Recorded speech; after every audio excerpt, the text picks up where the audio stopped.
మెదక్ జిల్లా అల్లాదుర్గం మండలంలో రైతులు పండించిన ధాన్యం కొనుగోలులో రాష్ట్ర ప్రభుత్వం నిర్లక్ష్యం. అకాల వర్షం కారణంగా తడిసి ముద్దైన ధాన్యం వడ్లను కొనుగోలు చేయకపోవడంతో అల్లాదుర్గం ఐబీ చౌరస్తా వద్ద రోడ్డుపైన వడ్లను పరబోసి నిరసన తెలిపిన రైతులు.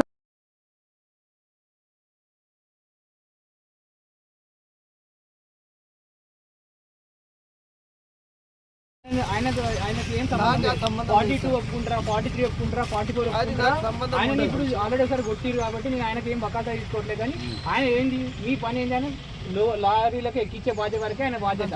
ఆయన వాళ్ళు స్టేట్లు ఏం మాట్లాడతారు, రైస్ మిల్ వాళ్ళు ఏం మాట్లాడతారు ఆయనతో సంబంధం లేదు. ఆయన కొడితే మీకు ఏమొస్తుంది అండి? ఒక మాట ఏదైనా మాట్లాడుకోవాలి. ఇప్పుడు ఏంటంటే సార్ ఒక మాట అది మాకు ఎవరు చెప్పాలి 43 అని? ఓకే రైట్, ఎవరు చెప్పాలి మాకు? రైట్ రైస్ మిల్ వాళ్ళకి మీకు వాళ్ళకి ఎవరు చెప్తారు? మాకు చెప్తారు, డైరెక్ట్ మాకు చెప్తారా?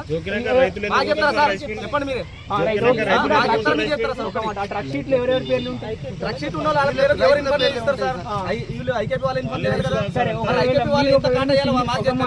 మీ సింగిల్ పాయింట్ ఆఫ్ కాంటాక్ట్ ఉండగలిగి నువ్వు అందరికి చెప్తా అంటే నేను చెప్పాలి, ఎందుకంటే అది మీ బాధ్యత. సార్ వాళ్ళు దించుకోవట్లేదు సార్ అని చెప్పి మీరు చెప్పాలి వాళ్ళకి. ట్రక్ షీట్ వెళ్తుంది, ఎవరి పేరు ఎంత ఉంటుందో దానిపైన బాధ్యత రాస్తాం. 40 సంచులు ఉంటే 40 సంచులకు ఎన్ని క్వింటాలు అయితే దానిపైన ట్రక్ షీట్ మేము కూడా తీసుకొని నాకు చెప్పినట్టే నువ్వు వాళ్ళకి చెప్పాలి, నువ్వు వాళ్ళకి చెప్పాలి. నువ్వు చూస్తావా రైస్ మిల్ వాడు చూస్తాడా? మేము చూస్తాం మేడం. నువ్వు చూసినాక రైస్ మిల్ వాళ్ళు కూడా చూస్తారు మేడం. అక్కడ ఎవరు ఫైనల్ వాళ్ళు చూస్తారు. ఫైనల్ వాళ్ళప్పుడు నువ్వు చూసేదేమో కొనుక్కొని వెళ్ళిపోవాలి.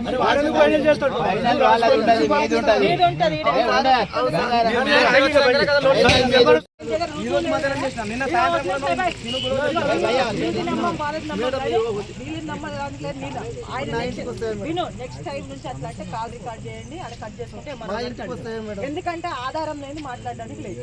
ఇప్పుడు మీరు చెప్పొచ్చు అబద్ధం, ఆయన చెప్పొచ్చు అబద్ధం, ఎవరు అబద్ధం ఎవరు నిజమని మేము చెప్పము.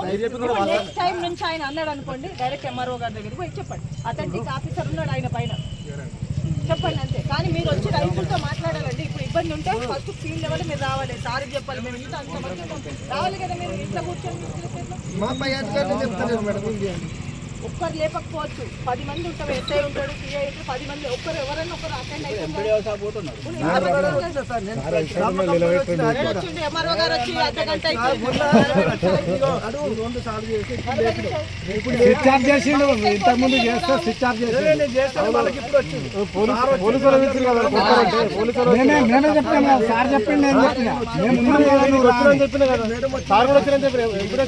మేడం ఉన్నది అని చెప్పిన నీకు ఫోన్ చేసి అందరం ఉన్న మేడం మీకు ఎందుకు భయం అని చెప్పిన.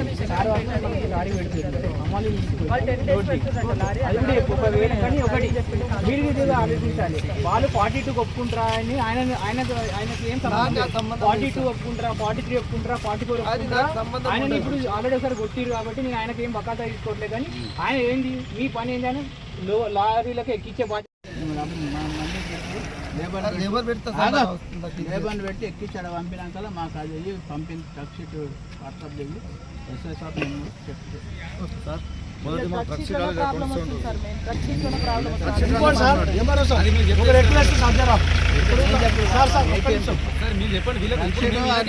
అక్కడ పంపిస్తావు కదా, అంత పంపించినప్పుడు అక్కడ పోయినాక మాకు మేడం కూడా ఒకటి పంపిస్తున్నా సార్. సార్ నాకు సార్ వినండి గంగారాం గారు, ఇప్పుడు ట్రక్ షీట్ మెథడ్ ఎలాంటిది అనేది నేను కనుక్కుంటా.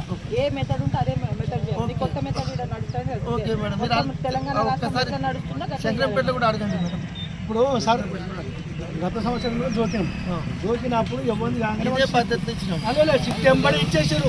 ఈ సంవత్సరమే చిట్టి అవును ఈసారి బాబు నీకేం సంబంధం లేదు. నువ్వు వచ్చినాకనే ఈసారి మాకు గడబడైంది. పోయినసారి ఎంత సాఫీగా చేసినాం. వాళ్ళు వచ్చిందా నువ్వు లేవు అప్పుడు. కానీ చేసినా రాలేదు సార్. మళ్ళీ